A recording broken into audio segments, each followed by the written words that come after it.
Bueno, buenas tardes ya. No, días todavía, tardes a todos. Tardes. Es un gusto para nosotros tener en el coloquio de estudiantes de demografía y estudios de población a la doctora Saskia Sassen. La doctora Saskia es profesora en sociología en el Robert Lind y copresidente Robert Lind. Y a los urbanistas les debe sonar, ¿no? Sí. Ah, bueno, eso es importante decir. Estás excusada. Ya. Hay alumnos no solo de demografía, sino de desarrollo urbano, entonces va a ser una muy bonita experiencia. Y además es copresidente del Comité de Pensamiento Global de la Universidad de Columbia. Es autora de numerosas publicaciones, pero su próximo libro es Expulsions, Brutality and Complexity in the Global Economy, editado por la Universidad de Harvard y por la editorial Katz en Buenos Aires y Madrid, en español es ese. Ha recibido diversos premios y fue elegida como uno de los 100 pensadores mundiales por la revista de Foreign Policy y se le otorgó el premio Príncipe de Asturias 2013 para las ciencias sociales. Dejo con ustedes a la doctora Saskia. Adelante. Mucho gusto. Bueno. Es realmente un enorme placer para mí estar aquí con ustedes. A mí me encanta cuando los estudiantes me invitan, en vez de algún colega, ¿no es cierto? Entonces realmente es muy especial y les agradezco mucho. Los estudiantes y algunos otros también, ¿no? Pero gente que no son, digamos, mis colegas, eso es lo que quiero hacer hincapié. También porque ustedes están en un proceso de descubrir temas, de tener que confrontar nuevas realidades que pues, por ahí no se prestan a las categorías establecidas de análisis y de interpretación, etcétera, etcétera. Así que no es simplemente el hecho de ser estudiante, es que lo que representa el ser estudiante. Y yo diría especialmente en una época cuando los significados estables se han vuelto un poco inestables. Piensen, ¿qué significa hoy la economía, la sociedad, el Estado nacional, la ciudad? Entonces, es bien importante tener estas nuevas generaciones que tienen que sentir la libertad y tener el coraje de querer descubrir la necesidad para nuevas categorías de análisis. Entonces, por eso para mí es siempre muy, muy especial. También, cuando yo hago una conferencia así, en realidad no hay conclusión. No es que yo empiece, y no hay conclusión, porque quiero abrir terreno, quiero abrir campo. Y en ese abrir espero que ustedes tengan sus preguntas y el diálogo a mí me importa muchísimo porque es una manera de continuar con mi conferencia, pero también es una manera de pensar activamente sobre nuevas posibilidades, nuevas interpretaciones. Entonces, lo que quiero hacer hoy son dos cosas. Y quiero garantizar que hago una, y si queda tiempo, etcétera, quiero hacer la segunda. El tema amplio que me interesa y que es el tema de las expulsiones, pero no las expulsiones simplemente de migrantes, de inmigrantes, o sea, lo digo en un sentido mucho más sistémico. Veo que en el programa se cayó del título la palabra expulsiones y quedó solamente The Fifth Circle of Hell, que algunos de ustedes por lo menos se deben haber tenido que pensar de qué está hablando, ¿no? Yo no me inventé la oración, es una oración, discúlpenme, que está en Alighieri, Dante Alighieri, ¿no? Que es el quinto círculo del, ¿cómo se dice en español? Hell, del infierno. Infierno, claro, qué palabra. Es la cuestión de la desigualdad, las asimetrías profundas que pueden matar, etcétera, etcétera. Todo muy, muy dramático en el caso de ese libro. Pero en realidad es una manera de invitarles a pensar más allá de la palabra desigualdad. A un cierto punto yo creo que nuestras grandes categorías, como la desigualdad, la igualdad, tienen tanto poder para explicar, tienen tanto contenido ya, que son como invitaciones a no pensar, ¿no? Entonces yo quiero manejar, digamos, conceptos, imágenes que los provocan un poco, que dicen de qué está hablando, porque eso es una invitación, en el sentido más positivo de la palabra, para decir, para pensar, digamos, ¿no? Entonces, el libro que justo terminé, que se llama Expulsiones, es un libro donde el argumento básico es que a un cierto punto, y yo estoy hablando de nuestra época, pero ha habido otras épocas donde también se da ese cierto punto. Pero repito, a un cierto punto, cierta terminología, un tipo de terminología como hay más desigualdad, hay más pobreza, hay más, etcétera, etcétera, ya no es útil, porque estamos, por así decirlo, on the other side of the curve. ¿Me entienden el inglés un poco, no? Entonces, cuando estamos on the other side of the curve, hay un momento delicado donde tenemos que hacer una decisión y toma un poco de coraje y uno se puede equivocar, ¿no es cierto? Por eso toma un poco de coraje. Donde decimos, bueno, llegamos a un punto aquí donde necesitamos una nueva analítica, porque simplemente decir más no va. Segundo lugar, una vez que vos aceptás eso, estás también diciendo que ese más ya no existe, ya no opera dentro de un sistema donde supuestamente se puede rebalancear, pero que significa una condición mucho más radical, mucho menos posible de simplemente decir, ahora, bueno, las cosas se van a rebalancear. ¿Me entienden lo que digo, no? Un poco. Entonces, en ese sentido, yo hablo de expulsiones sistémicas. Yo creo que hemos llegado a un punto en nuestra época, una época que yo veo como que empieza en la década de los 80 en algunas partes del mundo, en la década del 90, por así decirlo, la economía global se globaliza, porque antes de eso no era tan global, y ahora estamos un poco, digamos, qué sé yo, es como yo pienso que es como un decaying algorithm, un poco la cuestión de la economía global y otros elementos que van con eso. Entonces, quiero hablarles de algunas dinámicas que yo identifico, que marcan algo, marcan una condición emergente, por así decirlo, y quiero también incluir el tema de la inmigración. Por eso les dije que hablaba de dos cosas. Voy a empezar con el tema de la inmigración, y la vertiente que me importa es también la de la expulsión, pero voy a hacer un análisis más grueso en el caso de la inmigración, que la segunda parte, donde quiero hablar de una manera un poco más sintética, un poco más analítica de la cuestión de las expulsiones hoy en día. En otras palabras, inserir el tema de la inmigración de manera un poco gruesa, ¿no? Thickness of the condition, muchos detalles, etcétera, pero después ya entrar en un análisis más amplio. Me dijeron que tenía 1 hora, ¿sí? Bueno, y el hecho que yo llegué no cuenta contra de mí. Son muy generosos. Muy bien, muy bien. Bueno, entonces, a ver si yo tengo esto correcto aquí. Yo se lo paso. No, yo tengo que pasar mis slides porque eso me enloquece. Pero si me voy a sentar ahí, discúlpenme, porque quiero ver. Ahí está todo mezclado aquí. Ok. Los títulos se mezclaron, no sé, porque es el cambio de la Mac a esta, me parece. Entonces, lo que yo digo en este primer slide, que casi no se lee, pretendan, por favor, que el título que está en cada slide te va a estar en el medio, que ese título tiene que estar al tope. Es un trabajo colectivo, ¿entendió? Ustedes van a tener que trabajar en esta conferencia. Entonces,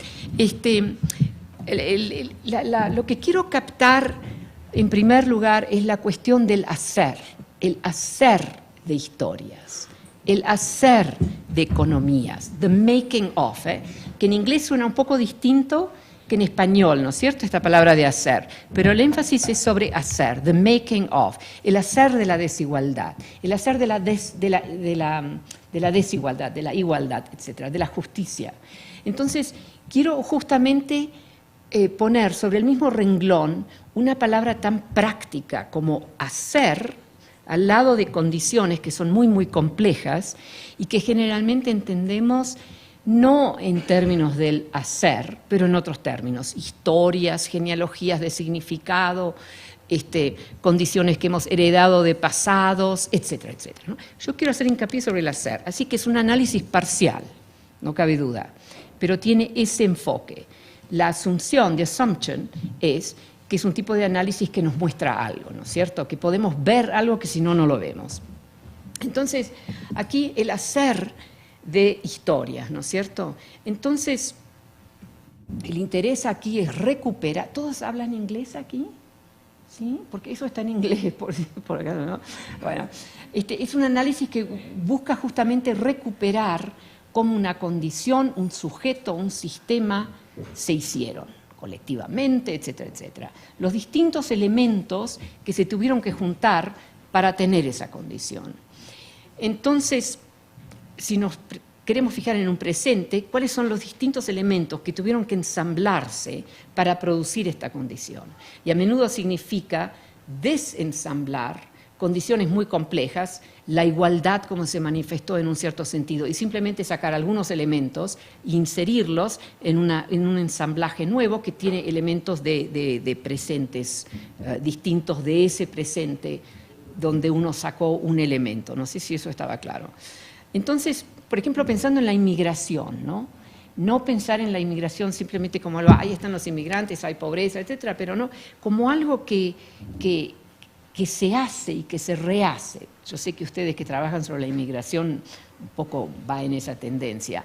Pero para dar un ejemplo, tomamos la inmigración china, la inmigración china a Estados Unidos. La inmigración china a Estados Unidos de hace 100 años es un elemento totalmente distinto de la inmigración china de hoy. Entonces, poner el hincapié sobre lo chino como categoría que explica, sí, captás algo, pero también perdés muchísimo. ¿Qué pasa si nos olvidamos de chino y vemos, o sea, una manera de decirlo es, we go back to ground level, deteorizamos, de-theorize, para poder después reinterpretar, y vemos qué está pasando. El hecho que son chinos por ahí es solamente secundario al hecho de las actividades, de los espacios donde se encuentran. Entonces, quiero también ver el caso de las deportaciones. Y aquí estamos hablando mucho de inmigrantes que vienen de México y de América Central, etc. Me voy a enfocar un poco sobre esa población. El hecho de la deportación hace años que existe, pero hay algo distinto hoy. Y les voy a mostrar algunos elementos. Cómo se construye el momento presente de la deportación, en vez de simplemente pensar que deportación te explica lo que es deportación, ¿no? Entonces voy a moverme aquí un poquitito más rápido. Ay, aquí no se ve nada. Oh, esto es un problema. Ustedes no pueden ver esto, ¿verdad? ¿Sí? Bueno, entonces aquí, por ejemplo, con este tipo de análisis, un resultado es la posibilidad de marcar un nuevo immigration space, pero no le quiero poner demasiado hincapié a esa frase, más bien el hincapié lo quiero poner a las cifras, las voy a tener que leer. Entonces, hacia el 2007, el año fiscal 2007-2008, había 320.000 inmigrantes en prisiones en Estados Unidos, que eso ha seguido en aumentado, pero ese fue el punto máximo casi, que estaban esperando o deportación o un trial, juicio, ¿verdad? Juicio se dice, ¿no es cierto? Un elemento. Después del 2000, o sea, les voy dando una lista de elementos para generar la noción de cómo se hizo un nuevo espacio de inmigración, una nueva modalidad de la deportación. Y ustedes ya conocen los datos, así que les doy los datos muy brevemente, ustedes los conocen. para poder elaborar el aspecto conceptual. Después del 2007, las entradas de México, que podrían haber sido no solamente de mexicanos, son mínimas y caen a una cosa, ahora están, el cálculo así un cálculo un poco vago, es un 0%, no sé lo que significa eso, pero aquí en este caso la cifra es 5%. Tercer punto, se estima que los undocumented net entries cayeron de 300.000 en 1990 a 200.000 en 2000. Cuarto punto, en 1980, una comparación aquí, la probabilidad que un inmigrante documentado volvía a los Estados Unidos dentro de un año era del 46%. En el 2007 estaba al 7%. Estos son datos de un estudio excelente que hizo Doug Massey con toda una serie de colegas, ¿no es cierto? Y son todavía los mejores datos y marcan este inicio porque es también la época después del ataque al World Trade Center, ¿no? De un cambio en la inmigración. La inmigración se vuelve parte de Homeland Security en Estados Unidos, todos lo saben ustedes esto, etc. Entonces, los instrumentos para hacer este nuevo espacio, ¿no es cierto? Entonces, lo que digo aquí, esa es una descripción. Esa descripción que yo les di ahora, muy brevemente, se hizo. Eso que yo estoy describiendo se hizo. Entonces ahora hablar un poco de los instrumentos que se usaron para hacerlo. Una acotación al margen. Estoy hablando a propósito de un tema que debería ser familiar a todos ustedes para no problematizar demasiado la cuestión del trabajo conceptual que quiero hacer. Mientras que más tarde, cuando entro en cosas un poco distintas de la inmigración, entonces espero que ya habrán entendido cuál es el proceso de hacer conceptualmente algo que estoy tratando de comunicar aquí. Entonces, un elemento es, y lo digo en inglés, ¿está bien si de vez en cuando caigo en el inglés? ¿O a alguno le genera problema eso? ¿A nadie? ¡Ah! ¡Qué bien! Entonces, ustedes saben, yo debo clarificar, yo soy holandesa, yo no soy argentina, pero viví en Argentina hasta los 16 años, entonces tengo más acento que idioma, lo cual les juro que es un problema para un académico, porque dicen, ¿cómo hace esta para no hablar mejor? Nunca volví a vivir en un país de lengua hispana y aquí estoy. Bueno, entonces, the sharp increase, tema familiar otra vez, en border control. En mi imagen, lo que pasó aquí es the weaponizing of the border, not the militarizing. Si solo fuera militarizing, porque lo militar como institución es una institución compleja que tiene cortes, que tiene toda una variedad de cosas. Pero si vos weaponize, ¿sabés lo que digo? Transformar la frontera en una especie de weapon, ¿no? Entonces yo creo que eso es lo que pasa. No es militarizing, eso sería mucho más complejo, con muchas más contradicciones y tensiones, pero cuando vos lo weaponize, you are flattening the meaning, ¿no? Segundo punto, de 1986, se puede ver un poquitito, ¿no? De 1986 al 2008, Border Patrol increased, se aumenta del 3.700 a 18.000. Otro dato de aumentos, Line Watch Hours, o sea que están ahí examinando la frontera, por así decirlo, de 2.4 millones a 201 millones. Yo confieso, acotación al margen ahora, que cuando yo veo estas figuras del 2.4 millones a 2.1 millones de horas, yo no sé cómo las miden, pero ahí va. El budget del Border Patrol sube de 151 billones a 151 millones, perdón, a 7.9 billones. Del INS budget sube de 4.7 billones a 35 billones. Entonces, estos y toda una lista mucho más larga son todos instrumentos para hacer ese aumento, digamos, de los controles, las deportaciones, etc. Eso no se cae del cielo, eso no es simplemente una decisión política. Y yo hago hincapié en el hecho de hacer, porque eso significa una complicidad enorme de toda una serie de actores. Entonces, a mí me irrita mucho cuando, no importa cuál es el tema, cuando como que se toma como dado que esta X se transformó de X1 a X12 o lo que fuere, ¿no es cierto? ¿Me entienden cómo hablo? Entonces, por eso estoy recuperando estos datos que, si bien familiares, por ahí siempre se han leído como descriptivamente una lista. No, son instrumentos que permiten rehacer un cierto tipo de espacio. Ahora, muy importante esto. Esto para mí es probablemente uno de los aspectos más importantes. Es que el Patriot Act, que es nuestro, saben lo que es, ¿no? Autoriza la deportación inmediata de cualquier alien, both documented and not, without hearing or hearings or evidence, o sea, lo que sería una corte de ley, un juicio, lo que fuere, si el Attorney General, ¿cómo se dice en español el Attorney General? Al abogado fiscal. Es la autoridad del derecho más alta que tiene un país. Abogado fiscal lo llaman. Tiene que tener otro nombre. Bueno, está bien. Ya la discusión ya. Entonces, que si este Attorney General decide que esta persona es peligrosa. Ese es un ejercicio de poder arbitrario, sin ningún recurso, a acusar al... Eso es serio, eso es cosa seria, digamos, ¿no? Y ese es uno de esos instrumentos. Después del 2001, el gobierno, el segundo punto aquí, el gobierno federal autoriza a los estados, los subestados, ¿no?, de pasar legislación sobre la inmigración. Eso es solamente bajo un estado de seguridad que se puede hacer, porque eso viola la ley nacional de Estados Unidos, que es Immigration is a federal issue, ¿no es cierto? Es del gobierno nacional, no es de los subestados. Hacia el 2007 había 240 leyes y 1,700 bills, ¿no? Lo están viendo ahí, en 23 estados que se habían pasado.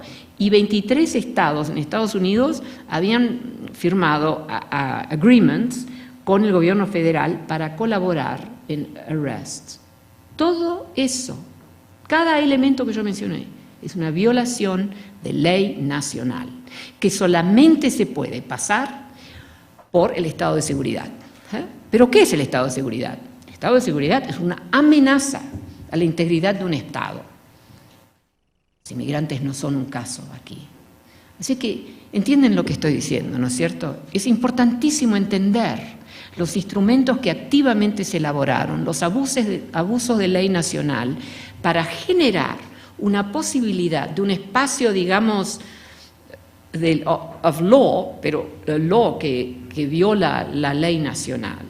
Entonces aquí hay un doble juego. Instrumentos que son totalmente abusivos y que son además ilegales bajo ley nacional, y otro sistema de law, estado de seguridad, que permite hacer esto y lo legaliza. Y esta es una historia que continúa, como lo sabrán. Ahora Obama finalmente se está despertando un poquitito, pero al mismo tiempo, como todos sabemos, los Estados Unidos aún quiere esos trabajadores, ¿no? Entonces, bueno, ahí ya no estamos ahí, ya estamos en el camino familiar. Ahora, el contexto económico, que para mí lo económico siempre es un poco político-económico, no hay manera, es muy interesante. Este es un cuadro. ¿Dónde está mi cosita aquí? Bueno, este es un cuadro que para mí es una belleza de cuadro. Cuenta una historia muy fea, pero es un cuadro que nos cuenta, que tiene capacidad narrativa, ¿no es cierto? A mí así me gustan las líneas, ¿no? The figures, ¿no? Entonces, esto empieza en 1917. Yo siempre digo a mis estudiantes que este cuadro, todos tenemos que conocerlo. ¿Cuántos de ustedes lo han visto, este cuadro? Porque es un cuadro, nadie. Bueno, yo les sugiero que porque cuenta algo. Bueno, 1917, Estados Unidos, el top decile, o sea, el top, ¿saben?, 10% del ingreso, de 1917 a 2005. Esta línea cuenta una historia parcial, pero por inferencia cuenta la historia completa, por así decirlo. De 1917, este share es 47% aquí, cuando los años, justo antes que llega el colapso, ¿no?, la gran crisis. Lo que significa que ellos tienen enorme control. Esta caída enorme, en 1942, empieza la economía militar, etc. Entonces tenemos aquí los adorables, bla, bla, bla, décadas del sistema keynesiano en full force. Esto no comprueba, no demuestra, pero por inferencia sabemos que esta caída representa la subida de una clase media próspera amplia. Llega en 1987 y sube otra vez. Entonces, ¿entienden lo que está pasando aquí? Perdónenme. Ahora, ¿cómo funciona esto aquí? Vamos. Primero, ¿no? ¿Dónde tiene que estar otro? ¿Dónde está la cuestión para moverlo? No. ¿Sabéis dónde tengo que señalar? No se mueve. Porque yo lo estaba moviendo así. Bueno, ya va, lo muevo de aquí. Bueno, entonces aquí hay otra versión de ese cuadro, pero mucho más reciente. Esto es básicamente el censo del 79, aquí, ¿no es cierto? Y aquí termina esto con el censo del 2010. Entonces, miren, aquí hay dos historias que se cuentan. Una es, aquí es el porcentaje de growth in after-tax income, ¿no es cierto? Entonces, aquí es la línea roja, es el top 1% que ganan esto en after-tax income. After-tax income es un sueldo. Puede ser un sueldo muy rico, un sueldo muy... O sea, no estamos hablando de riqueza, de stock, capital, etc. Solamente ingreso. Entonces, ahora está la cosa interesante, aquí también estos ganan, etc. Pero casi la mitad de la gente no vio ningún cambio. Ahora hay un momento aquí concreto, espacial, que quiero inserir. Esta época, que es una época donde yo luché duramente, esta década, duramente para persuadir de mi análisis de una creciente desigualdad que se estaba generando, o sea, fuentes para la desigualdad, bajo tendencias que todavía eran tendencias, digamos, de una época anterior. Pero esta desigualdad, en toda su materialidad, fue invisible, y todavía es un poco invisible. Eso es otro tema, ahí ya un tema de cómo trabajar materiales conceptualmente, cómo ver, ¿no? How to see. Entonces, el orden visual en las grandes ciudades, cuando se gentrifica, etcétera, etcétera, es un orden visual de la prosperidad, de que una ciudad como Nueva York, que estaba en quiebra, ¿no es cierto?, en los años después del 75 y a los principios de 1980, Londres estaba en quiebra, no sé cómo estaba la Ciudad de México, pero si sigue el pattern de las grandes ciudades, estaba pobre. Sí, bueno, quizás no, pero va. Entonces, París estaba pobre, Roma, las ciudades estaban pobres. Entonces, cuando se genera esta nueva modalidad económica, en realidad lo que genera también es un orden visual que sugiere que la cosa se está mejorando increíblemente. A través de la década del 80, del 90 y del 2000, la narrativa dominante era, sí hay desigualdad, pero aquí la tendencia es a mayor prosperidad para más. No, eso no fue correcto para nada. Entonces, ahora lo sabemos, en los últimos 4 años ha cambiado la narrativa, ¿no es cierto? Ahora les quería también mostrar algo, volviendo al tema. Oh, God, this is going to be hard work for me. También ustedes ya saben esto, pero dentro de este tema de cómo el espacio de la ciudad se va renovando y genera una demanda, como yo he escrito en mucho detalle, no lo quiero repetir todo el detalle, pero genera una demanda de mano de obra muy alta y mano de obra muy barata. Si ustedes se fijan en la incidencia, me imagino que conocen estos cuadros, la incidencia de la inmigración, ¿no es cierto?, en las ciudades que se van agregando a este circuito, ¿no? Vos ves que Atlanta mucho más y Washington D.C., digamos que Nueva York, Los Ángeles, viejas ciudades, entienden lo que voy diciendo, si no quiero... Ahora, un elemento más, ya que estamos en esto, vuelvo a este tema, las subprime mortgages. ¿Cuántos de ustedes se enteraron de esto? ¿Subprime mortgages? Nadie. Una persona, un profesor. Bueno, todo lo que tienen que recordarse para que vuelva al tema más genérico de esto es la cuestión que estas cifras que se ven aquí y que aumentan y llegan a estos números muy elevados aquí, representan personas que tomaron, que a menudo fueron invitadas a tomar o forzadas un poquitito, una hipoteca, a dodgy mortgage. La gran mayoría de esta gente perdió su casa, y la incidencia mayor está en los negros, ¿no? Los African Americans y los hispanos. Entonces, eso son elementos, yo voy construyendo elementos aquí, ¿eh? Ahora, otro elemento que creo que es muy importante recuperarlo es, para mí, metodológicamente, yo siempre digo que para entender la X necesito la no, the non-X. Porque si solamente me fijo en la X y estoy describiendo la X en todos sus detalles, eso es importante. Yo necesito el trabajo que hacen los que describen the full X in all its glory and detail. ¿Saben lo que digo? Pero cuando yo estoy tratando de conceptualizar lo que está pasando, es otra situación. Entonces ahí yo necesito la non-X. Una manera, este es un ejemplo muy simple para mostrar, es la noción de espacios de inmigración en vez de inmigrantes. Ahora, espacio de construcción es una construcción conceptual, ¿no es cierto? No es que esté ahí, aquí no. Pero se hace, ¿no es cierto? Entonces, a ver, esto bueno, yo voy a, bueno, lo que digo ahí arriba, no sé si lo logran leer, pero el espacio en realidad es un ensamblar de elementos críticos, elementos que marcan un cambio en una evolución, etcétera, etcétera. Entonces varía enormemente el tipo de espacio. Aquí les doy un ejemplo de algo muy simple. O sea, estos son, por así decirlo, espacios institucionales, ideacionales, que pueden ser tactical, etcétera, for producing the migrant subject. La noción que el inmigrante no se cae simplemente todo listo del cielo, pero que son toda una serie de elementos que lo constituyen. Y aquí me gusta contar la historia, que algunos de allá la sabrán porque se ha escrito un poco sobre eso. Yo llegué a Estados Unidos con una visa de turista, ¿no es cierto? Y mi primer puesto de trabajo fue como mujer de limpieza en Nueva York. Y yo había otras mujeres con las que me conecté, no duré mucho, aquí no me estoy hablando de heroísmo, para nada, pero digamos fue una experiencia. Y lo que quería decir es que las otras mujeres, que eran más bien afrocaribeñas, sí, la mayoría eran eso, ¿no?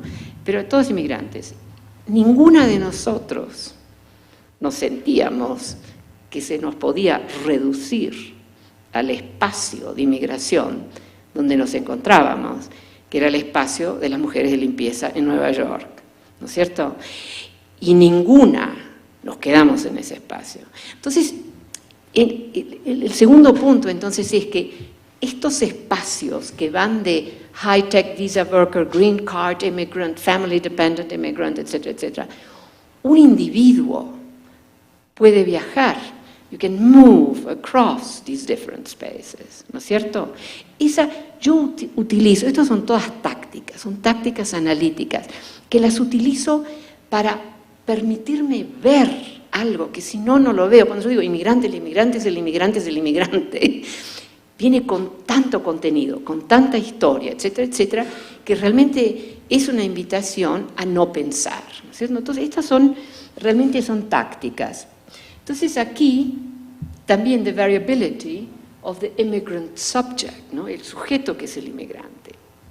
Entonces, the low wage worker, the international businessman or woman, the foreign professional, the IMF. Estas categorías las podemos volver en la discusión si les interesa. IMF citizen, de sans papier, muy militantes en Francia, esa es la visión más. Son distintas de simplemente un indocumentado, porque han hecho stand, ¿no es cierto? Entonces, eso también hay que capturarlo. Es un sujeto distinto de aquel que se siente puramente y que por ahí es reducido puramente a víctima. ¿No? Si bien los sans-papiers también son víctimas, pero tienen otra. Bueno, the documented unauthorized, todos sabemos lo que es eso. Documentary citizenship, lo que describe. Fue estudiante mío y no me acuerdo el nombre, qué horror. Bueno, es un libro que se llama así, es muy bueno el libro. Entonces, otro ejemplo de cómo marcar un espacio más complejo para entender lo que es la inmigración. Y esto es de las remittances, ¿no? Ahora, remittance, remesas, ¿no? Remittance, es una palabra que que los ricos también mandan remesas, etcétera, etcétera, ¿no es cierto? Pero no, es una palabra inocente de mucha historia, ¿no? Es una palabra que captura una variable, por así decirlo. Pero en realidad, en el contexto de la literatura sobre la inmigración, y más allá, uno dice simplemente la palabra remittances y pueden hacer el experimento en una situación donde no están con otros que trabajan sobre la inmigración. Digan remittances, inmediatamente la gente lo asocia con inmigrantes a bajo ingreso. Entonces, esas son para mí las provocaciones, ¿no es cierto? ¿Cómo hago trabajar analíticamente a esta categoría para que no esté ahí sentadita tomando una siesta? Porque tiene un significado. Cuando un término, cuando un concepto tiene solo un significado, no está trabajando analíticamente. Yo tengo esa cosa ahora con el territorio, que significa territorio nacional, ¿no? Bueno, entonces, esto lo tengo que hacer aquí. Entonces, quiero que vean esto. Estos son, ahora que yo debería pasar para adelante. Entonces, generalmente cuando, esos son segundo punto sobre las remesas, generalmente cuando se habla de remesas en el contexto de inmigración, si yo estoy en Alemania, se muestran, y los expertos franceses se están presentando, muestran las remesas que se mandan de Francia a los países donde vienen los inmigrantes. Cuando estás en Estados Unidos, se muestran la manera de organizar los datos visualmente es, aquí está Estados Unidos, donde mandan todas las remesas, ¿no es cierto? Yo, así como para abrir un poco el campo, yo tomé un pequeño pasito, un pasito muy chiquito, y dije, en vez de fijarme dónde mandan los inmigrantes, las remesas, en qué por país, digamos, de Estados Unidos, dónde las mandan y cuánto es, yo hice un pequeño cambio, y yo dije, ¿cuáles son los principales países receptores de remesas? ¿Entienden la diferencia, no es cierto? Entonces, ¿qué sale? Me tengo que hacer aquí. Lo que sale, ahora, estas son cifras del 2004, porque es bien antes que empieza la crisis, porque la crisis cambió mucho estas cosas también. Entonces ustedes deben que en el top 10 hay 5 países ricos, si uno considera que India y China son bimodales. No te aparece, ves otro mundo, digamos. Y en el top 20, y yo adoro esto, es the United States. En vez del discurso, estos inmigrantes mandan su dinero todos a sus países. No, por favor. Entonces, esto además te permite capturar ¿qué? Los profesionales. Ellos también mandan remesas, ¿no es cierto? Entonces uno va generando espacios un poco más complejos, digamos, que son un obstáculo para simplificar. Ahora, aquí otra vez un momento conceptual,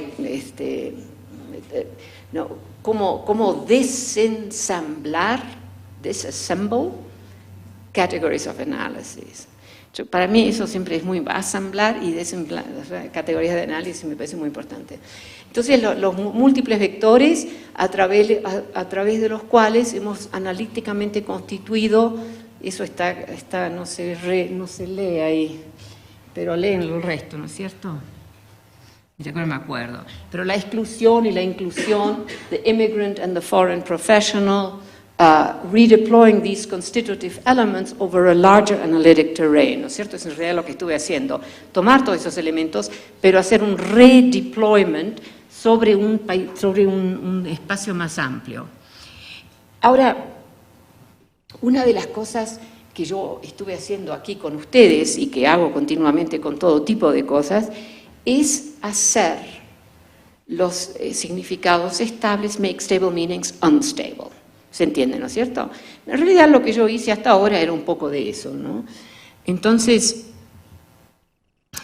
una cosa que me ha interesado mucho hacer, lo que no la voy a charlar hoy, es qué pasa cuando consideramos que categorías como isolation and powerlessness, with their absoluteness, son muy absolutas esas, are unstable meanings. Entonces yo tengo toda una cosa sobre estas dos, ¿no es cierto? Incluso sobre la cuestión de inmigrantes en esa condición. Y si yo considero que si yo desestabilizo esos significados, ¿no? que además reducen al sujeto en una especie de actor que es víctima, en el caso extremo que es víctima, que no tiene capacidad de hacer historia, etcétera, etcétera. Y en ese contexto también, que yo creo que es importantísimo con la inmigración, especialmente cuando uno habla también de inmigración de gente de poco poder económico, ¿no es cierto? Pensar en la falta de poder, powerlessness, como una variable, no como una condición. O sea, yo creo que especialmente en la imaginación anglo, mucho menos diría yo en otros imaginarios, ¿no? De latinos o qué sé yo, otras partes del mundo. La noción es que si no tenés poder, si hay algo que pasa que cambia algo en tu condición, que es positivo, estás empowered. Eso deja un espacio enorme, digamos, en la penumbra de esos dos extremos, powerlessness and being empowered. Ahora, este being empowered es muy lindo, a mí también me gusta, pero es muy raro. Entonces, en el libro que hice sobre el territorio, por ejemplo, una de las preguntas que yo me hice usando historiografías, ¿qué veo cuando entro en ese espacio del in-between, between powerlessness and between empowerment? ¿Se hacen historias, mismo si no se vuelven empoderados? O sea, toda la variabilidad. Hoy en día este es un espacio que no está bien constituido analíticamente, empíricamente, conceptualmente, es como que casi no existiera. Entonces, para mí esa es una zona crítica para entender. Y una de las cosas que yo encontré en esa investigación en ese libro es que los sin poder hacen historia, pero la hacen solo bajo ciertas condiciones, en ciertos tipos de espacio, y número dos, les lleva más tiempo. La temporalidad de hacer historia para los sin poder es más larga. Ese hecho también significa que a menudo, cuando examinamos o analizamos, cortamos demasiado rápido. Vemos como el poder hace historia, porque lo hace más brevemente, porque lo hace con más violencia, porque lo hace con más visualidad, digamos, es un efecto mucho más grande.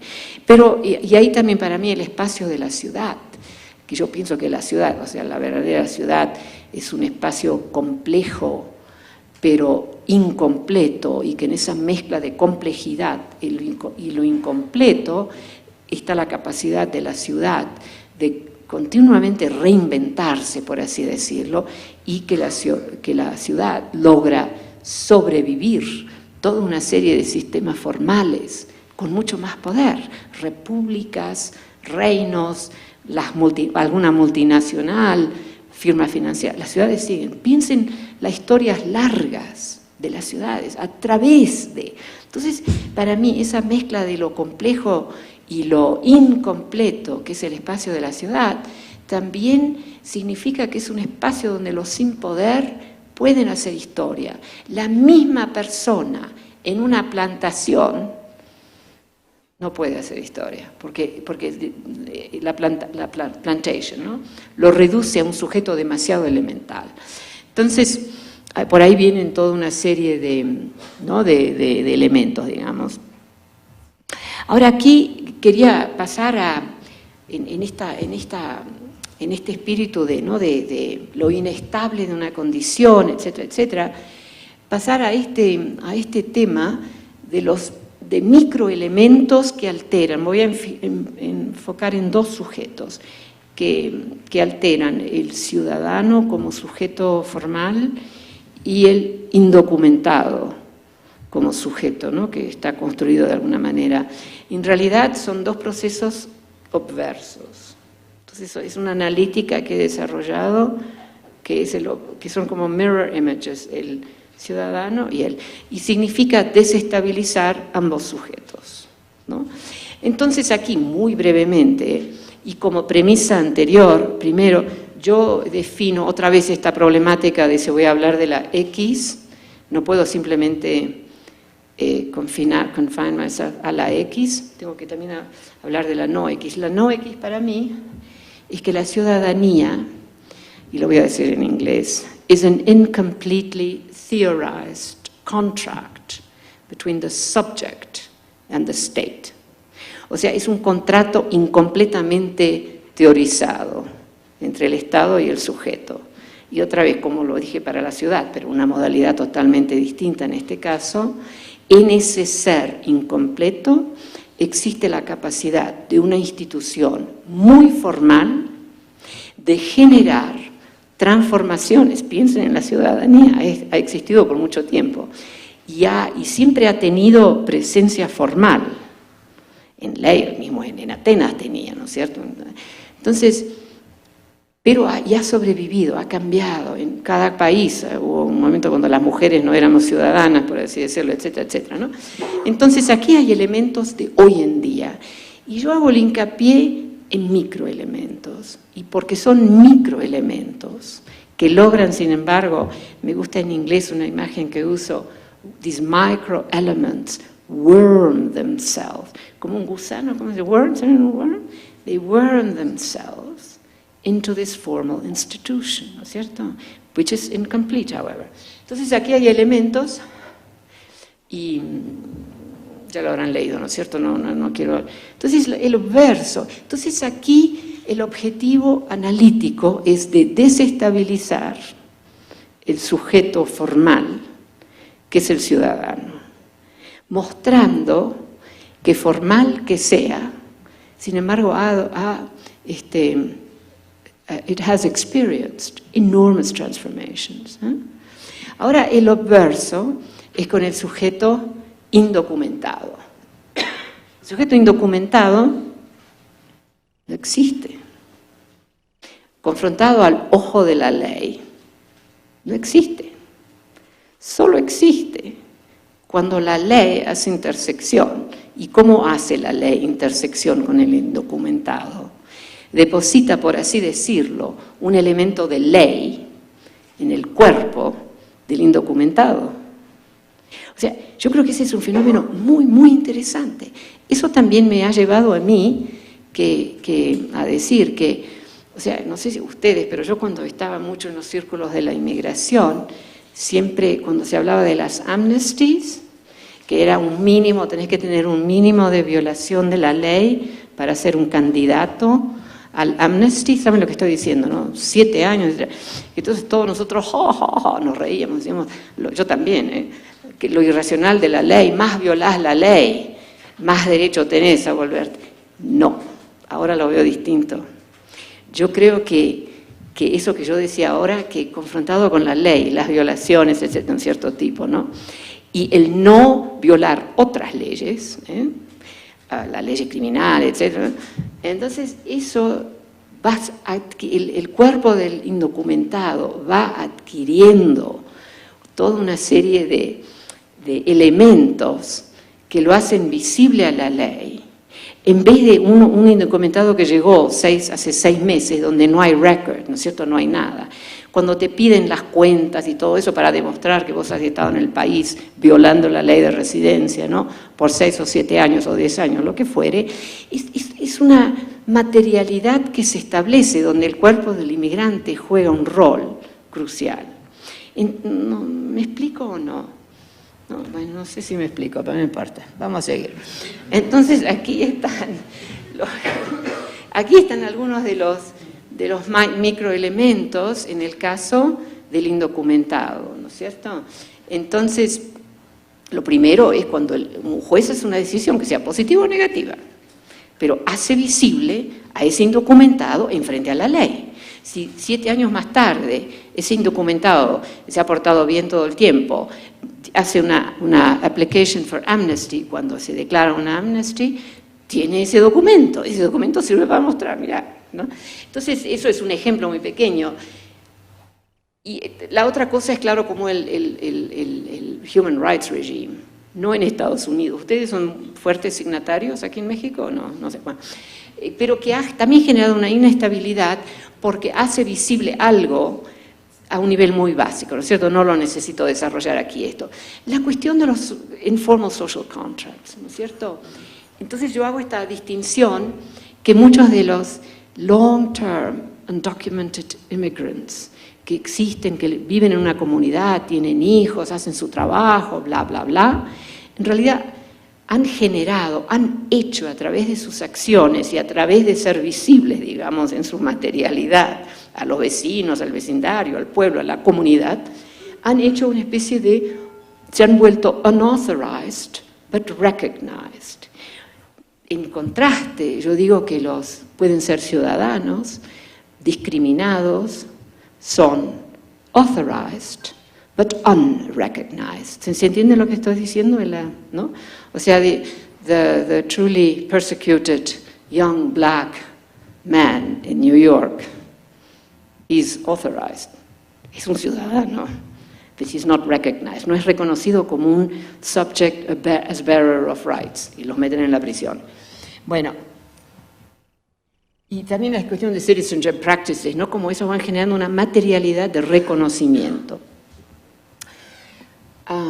Entonces, una manera para mí, o sea, he saltado sobre muchas cosas, es que el momento corriente existe en una especie de espacio que va hacia una noción de lo nacional como effective nationality, en vez de la cosa así, bla, bla, y informal citizenship.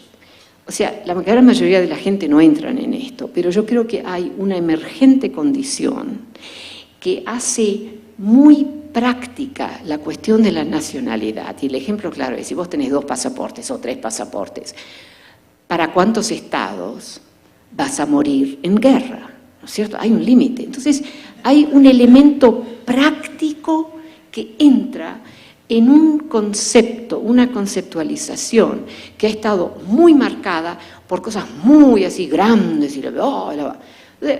A un cierto punto, yo tengo otro análisis aquí que hago, he hecho bastante trabajo sobre las nuevas constituciones, no solamente las más recientes, pero las de la década de los 1980 y principios del 90, cuando cae la Unión Soviética, caen las dictaduras en América Latina, cae el apartheid, toda una serie de nuevas constituciones que se han escrito, que todas contienen una cláusula, y yo se las doy en mis palabras, porque en cada una de esas constituciones se escribe un poco distinto y algunas son muy largas, otras son muy breves.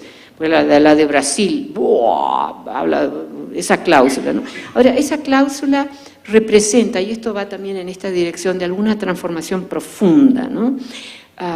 Esa cláusula representa para mí una ruptura muy radical con las constituciones francesas y americanas, que fueron un gran triunfo, porque fue el triunfo que nosotros, la gente, le dijimos al soberano que ya no era divino y que el soberano era nosotros, o sea, el Estado. El Estado, vos soy yo y yo soy vos. Y que en su buena época yo creo que funcionó muy bien. Pero ahora, en estas nuevas constituciones, se rompe eso. Entonces, la cláusula, en mis breves palabras, muy sintéticamente dicho, es que el Estado, o el soberano, mismo si legítimamente elegido, no puede presumir de ser el representante exclusivo de su gente en foros internacionales. Eso es una ruptura. Dice, Estado, vos no sos siempre yo. Vos no podés presumir de representarme a mí en foros internacionales. Claro, los que inician esas movidas son pueblos indígenas, o sea, los discriminados, pero eso, especialmente los pueblos indígenas, ¿no? Se dice, sí, en Brasil, en Canadá, etc.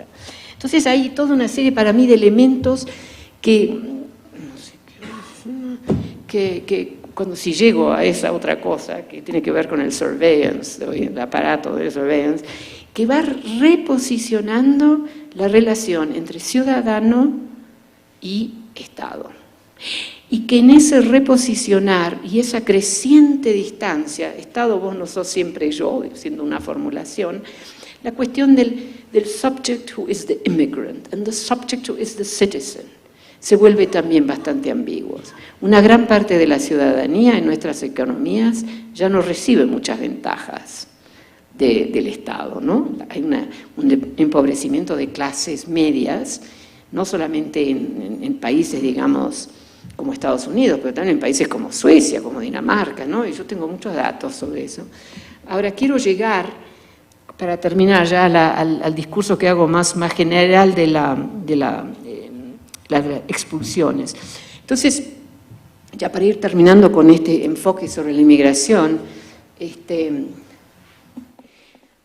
¿cómo se genera en nuestras economías y sociedades este sujeto inmigrante, ¿no es cierto? Se genera a través de toda una serie de modalidades. Pero yo les digo que cuando yo hago trabajo sobre la inmigración, y a mis estudiantes también, fuera con la categoría de inmigración. Porque no vas a ver nada nuevo, sino vas a ver solamente algunas curvas, esto está peor, esto está mejor. Pero también es una manera de teorizar, ¿no es cierto? Y yo soy un poco brutal, un poco dura y un poco extrema y por ahí exagerada, no sé. Pero honestamente, esas son categorías que son tan poderosas porque son buenas, no porque son malas, porque si fueran malas, ¿qué importa? Pero son buenas categorías, hechas colectivamente a través del tiempo, con batallas sobre cuál es el significado. Entonces, esa es una cosa que como algunos de mis estudiantes que no entienden lo que estoy diciendo, vienen y dicen, I'm going to throw it out of the window. No, eso tampoco, ¿no es cierto? Es mucho más, el desafío es mucho más grande. Entonces, por ejemplo, si uno se fija, ahora volviendo ya a un tema muy específico aquí, si uno se fija cómo las políticas, el immigration policy, ¿no?, de los países del occidente, cómo generan el sujeto que es el inmigrante y que por ende hacen un gran pronunciamiento sobre lo que es la inmigración, ¿no es cierto? Entonces, immigration viene tratado como una esfera autónoma y eso se vuelve muy contradictorio, especialmente hoy en día cuando hay crecientes interacciones. Si vos te fijas en las políticas de Estados Unidos, el hecho que hagan una guerra, el hecho que vayan ahí a poner labor intensive maquilas o lo que fuera, eso no tiene nada que ver, digamos, en la formulación de la ley con el hecho de la inmigración. Entonces yo digo, no. ¿Me entienden lo que dije ahora? Porque sí que me importa ese punto. Segundo, la inmigración como un proceso generado por los inmigrantes ellos mismos. En parte sí, pero en gran parte no. Pero la ley, y digamos el aspecto constitucional también, lo ve un poco así, lo continúa un poco por inferencia, porque lo constitucional es otro dominio en realidad. El inmigrante como responsable para producir las condiciones y los documentos que legitiman su demanda de entrada. Bueno, y entonces la excepción parcial son los refugiados de guerra, y los refugiados de guerra son un caso interesante porque ahí se reconoce que ellos no generaron, y por eso no son totalmente responsables, de las condiciones que los llevan a ser refugiados y sobre las cuales basan su reclamación. Entonces, si nosotros pudiéramos pensar de los inmigrantes, momento uno, muy radical, metodológica y teóricamente hablando, como que ellos no son simplemente una cosa aislada, ¿no es cierto? Entonces, por eso, los que conocen mi trabajo, ese trabajo un poco viejo ahora, no viejo, está muy corriente, pero digamos que yo hice hace años, yo siempre decía que la inmigración se da como proceso complejo dentro de sistemas, y las características de esos sistemas son productores de toda una serie de elementos, no todos, pero una serie de elementos que constituyen ese sujeto que llamamos inmigrante. Ahora, volviendo a lo que decía antes, si la distancia entre ciudadano e inmigrante a nivel complejo, no a nivel de políticas de persecución, pero a nivel complejo, como los sujetos que históricamente se van produciendo, esa distancia, yo creo, que se va disminuyendo, en parte porque el ciudadano pierde tantos derechos vis-à-vis el Estado, y en parte porque el inmigrante se vuelve más y más una representación de un mundo de interconexiones. Pues sabéis que a un cierto punto yo creo que llegaremos a formulaciones realmente distintas de las que estamos ahora. Yo creo que las formulaciones que tenemos ahora están como sufriendo un poco, no funcionan muy bien. Y si vos agregás en eso toda la cuestión del surveillance, el surveillance de Estados Unidos, Francia, Holanda, Alemania, todos, no es solamente Estados Unidos. Yo no hablo de México, no voy a decir nada sobre si se hace o no en México, pero la lógica de ese surveillance es que time one, we are all suspect. Colectan data sobre todos nosotros. No lo dicen, pero de facto esa es la lógica de un procedimiento. Somos todos suspect. Hasta proven unsuspect, ¿no es cierto? Que seamos turistas, que no importa. Entonces uno tiene que ponerse para atrás y decir, who are we, the citizens? Are we the new colonials? Y yo creo que eso genera una distancia creciente entre Estado y ciudadano y una distinta modalidad en la transversalidad entre ciudadano y no ciudadano, ¿no es cierto? Y si uno toma los inmigrantes ricos, ahí ya se manifiesta eso. Esos no necesitan la ciudadanía. Esos se movilizan en geografías de la centralidad. No necesitan la ciudadanía, no importa. No necesitan visas casi. Entrar a China todavía puede ser problemático, pero a mí me dan siempre una visa de 5 años, yo entro todo lo que quiero a China. Entonces, pero eso es como un ejemplo, ¿no? Entonces, esas son así tendencias emergentes para mí, que son difíciles de capturar, y hay que hacer mucho desestabilizar de lo que estamos viendo ahora. ¿Cuánto tiempo me queda? Vos me tenés que porque yo sigo hablando. Dice, no, entonces, pero, muy bien. Entonces aquí esto lo voy a pasar. Muy interesante, pero no, esto no.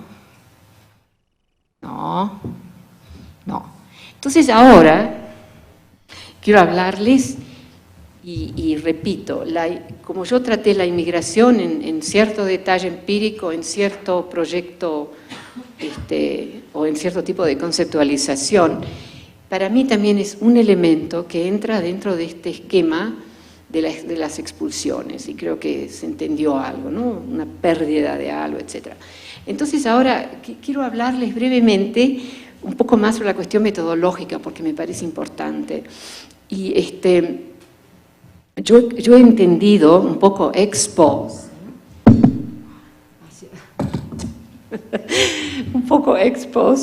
que necesito un espacio que me da libertad analítica.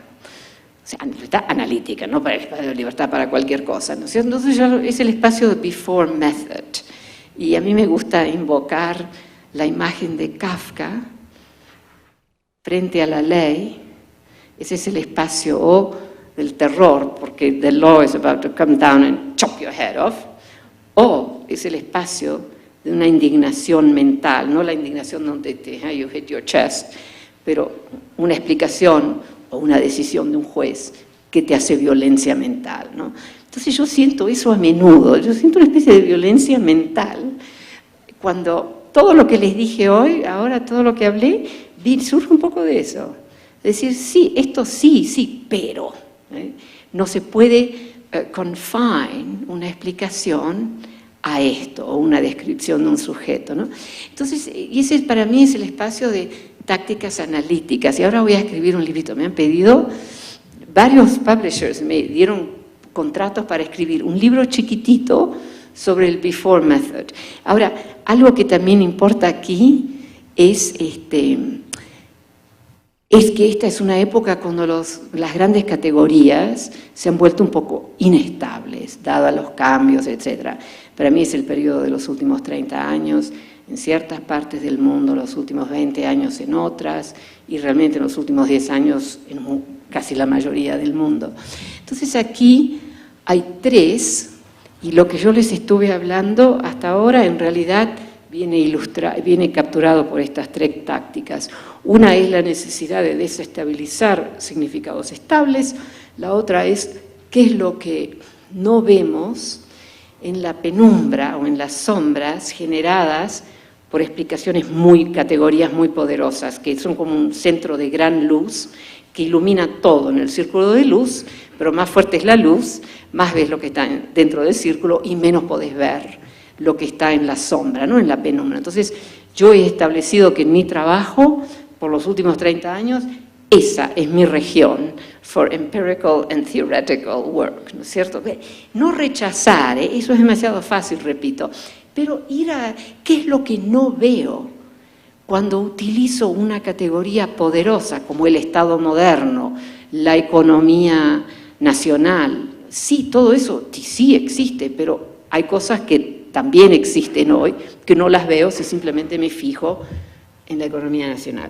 La tercera es algo que estoy escribiendo ahora un poco complicado, pero lo que yo decía, este cambiamiento en la relación entre ciudadano inmigrante, ciudadano Estado nacional, también tiene que ver con con activar analíticamente la categoría territorio, que yo veo como una categoría muy compleja, que no se puede reducir simplemente a un elemento geográfico, digamos, del sistema interestatal, todo eso, que tiene incrustadas lógicas del poder, incrustadas lógicas de reclamación, la ciudadanía en el caso de nuestro Estado moderno. Entonces, yo quiero hacer trabajar analíticamente a esta categoría, porque es una categoría poderosa, ¿no es cierto? Entonces, no puedo. Yo voy a pasar todo esto, cosas muy interesantes, pero vamos a dejar, porque realmente... Esto es el Fifth Circle of Hell, pero decidí cuando entendí que era la cuestión de la... Lo que quiero mostrar... Esto les puedo dejar, todos estos slides, porque realmente valen la pena. Entonces, esto de los land grabs, quiero mostrarles este mapa. Este mapa, termino con esto, este mapa son 10.000 edificios, grandes materialidades, el más grande que justo se terminó está en Utah, nunca sé cómo se dice. En realidad son espacios, es invisible esta realidad tan material, tan grande. Para darles una idea, en Washington, D.C., que es la parte central, hay bla, bla, bla, 33 building complexes together they occupy about 17 million square feet, the equivalent of almost 3 pentagons. El Pentágono es enorme, no sé si saben, ¿no? Y esta es la que realmente me gusta, 22 U.S. Capitol Buildings, la Casa de la Democracia. O sea, todo el aparato de surveyors ocupa más que 22 Capitol Buildings, ahí está la cosa. Ahora, elementos en este esquema. Hay casi 1 millón de personas con top secret clearance. Es adorablemente internacional la composición de esos expertos. Y si el mejor algorithm builder es un matemático ruso, guess what? Está ahí. Entonces, ellos son los que están gathering toda la información. O sea, un mundo muy internacional, ahí arriba, con plenos poderes para capturar todos nuestros actos de comunicación. Mi universidad puede leer legítimamente todos mis emails. Entonces, algunos de mis colegas se fueron a Gmail, como si Gmail estuviera más protegido que el email de la universidad. Otro elemento, 7.000 de estos edificios privados. De ahí surge también una capacidad así de internacionalizar el plantel de gente, etc. Entonces, como les dije, ¿no? La lógica aquí es que el sistema funciona así. If you're gathering all this data, the logic is that you're potentially guilty, you're suspect. ¿No es cierto? No lo dicen así, pero en realidad es así. Entonces nos han realmente reducido a otro lugar. Entonces de ahí también para mí surge la importancia de recuperar cómo se construyen estos sujetos. En estas condiciones el ciudadano hoy es otra cosa. Yo estoy haciendo este estudio, este es mi nuevo librito sobre el territorio, donde meto esto también, para Alemania, Holanda, Inglaterra y Estados Unidos. Y ahora, punto final, como un elemento así que ilumina lo difícil que es para nosotros ver cosas, mismo si son enormemente materiales, que no entran dentro de nuestro espacio conceptual. La mayoría de nosotros no estamos ahí, quizás nosotros sí, porque somos académicos, pero la mayoría de la gente no está ahí a construir un espacio conceptual a través del cual entienden el mundo. No, qué sé yo, se lo agarran de las políticas. Entonces, me olvidé ahora en un segundo de lo que iba a decirles. Bueno, este mapa se publicó en el 2010, antes de Mr. Snowden. Fue un proyecto extraordinario con un equipo de 16 personas, con 6 leading journalists del Washington Post. Yo vengo mostrando este mapa desde que salió. Además, una cosa interactiva, vale la pena ir a verlo. Por ejemplo, ahora ya sabemos que el de Utah se terminó ahora ese edificio, pero también habrá más por ahí, ¿no? Entonces, yo mostraba este mapa, explicaba lo que les expliqué a ustedes, y como que se veía la cosa, estaba, pero no se entendía. La gente se quedaba como que no entendía. Eso para mí es muy interesante. Y hay paralelo, digamos, con esta materialidad enorme, que sin embargo en toda su materialidad es invisible. Eso es una problemática para mí muy importante, cómo hacer visible, o mis penumbras, ¿no?, al torno de las grandes categorías. Ese problema de lo visible y lo que no es visible, y cómo vemos, porque vemos conceptualmente. Lo mismo pasa con todos esos millones de foreclosures, 30 millones de personas echadas de su casa en un periodo de 6 años. En Alemania, 200.000 el año pasado, 200.000, invisible. O sea, nosotros sabemos el dato por ahí, pero no logramos meternos en nuestro esquema. Sí. Entonces, bueno, voy a terminar, pero el último comentario aquí es que cuando sale Mr. Snowden, thank you, Mr. Snowden, porque entonces entendieron el mapa. Pero Mr. Snowden representa un evento extraordinario, con además editores increíbles, ¿eh? La gran diferencia con el Wikileaks. Es kind of dumping, ¿no? ¿Verdad eso? Y los editores que hemos visto solamente 2% de lo que tiene Snowden. Muy bien, y una acumulación creciente, dato número 1, poco más tarde, meses más tarde, dato número 2. Pero cuando sale Snowden, eventualmente genera una expansión del marco conceptual y entonces se entiende esto, ¿no? Entonces, para mí ese, como digo, metodológicamente y teóricamente hablando, es un dato importante. Gracias.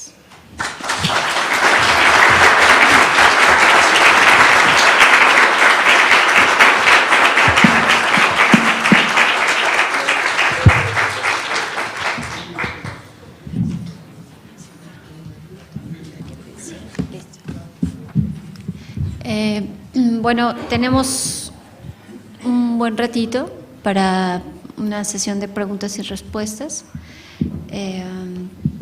¿Quién empieza? ¿Quién se atreve? Y que diga su nombre. Sí, claro. Voy a pedirles que por favor se identifiquen para que la doctora Sassen los conozca. Gracias. Buenas tardes, doctora. Mi nombre es José Manuel. Yo soy estudiante de la licenciatura en Economía en la Universidad Autónoma Metropolitana. La UNAM, ¿no? ¿Lo que llaman la UNAM? No, diferente. Ah, UAM. UAM. Ah, ok, olvídate que hablé. Sí. Sí. No sé, como usted lo mencionaba, no se limita a la palabra inmigración al tratar el tema, abarca demasiadas cosas y eso es lo que, a mi parecer, abre el campo, como usted lo mencionó en un principio. Cuando menciona usted, doctora, el poder puede hacer y reinventar más rápido. Sí. Sí, efectivamente. Ese punto número 1, punto número 2, el powerless lo hace también, pero más lento. Sí, tienen la opción de hacerlo. Sí, por supuesto. Ahora, en esa parte, yo creo que me propone usted al mismo tiempo, sin hacerlo indirectamente, lo hace indirectamente, analizar la efectividad de las acciones del power, ¿no? Para el manejo de esta fenomenología sociocultural, es decir, de esa realidad que está allá afuera, ¿no? Evaluarlo. Y una vez en esta tarea de evaluar, identificar los instrumentos de acción del power y con ello, pues obviamente, determinar su efectividad. Ahora, sin dirigir sin limitarnos a ver el power, también hay que, pues yo como parte del powerless, tengo que encontrar un campo de acción. Sí. Entonces, yo creo que me debo a un análisis de los instrumentos del powerless, que aunque lento, habría que preguntarnos si tal vez es más efectivo. Excelente. ¿Te contesto? Sí. ¿Qué más? No, permítame, doctora. Ahora, te está cantando un tango, pero es un buen tango, así que siga. Una vez identificado el powerless, habrá que señalar ciertos grupos que lo representan. Habrá que señalar a ciertos grupos que lo representan. Entre ellos, por ejemplo, el inmigrante, ¿no? El inmigrante ya en ese país de power, ¿no? En el que el inmigrante es el powerless. Ahora, ya identificado, ver cómo puede, de qué se puede valer para tomar acción y de quiénes se puede apoyar. Por ejemplo, habría que hacer un análisis, por ejemplo, del mexicano inmigrante con su relación con el afroamericano, que en su momento fue powerless. Que en su momento fue powerless. Usted mencionó, en una plantación, pues, ¿qué tanto se puede hacer, ¿no? Sí. Supongo, deduzco que en la cercanía que usted tiene con los Estados Unidos, conoce que la cultura negra, si bien en su momento no se valió de palabras, sino de música, que fue ese blues.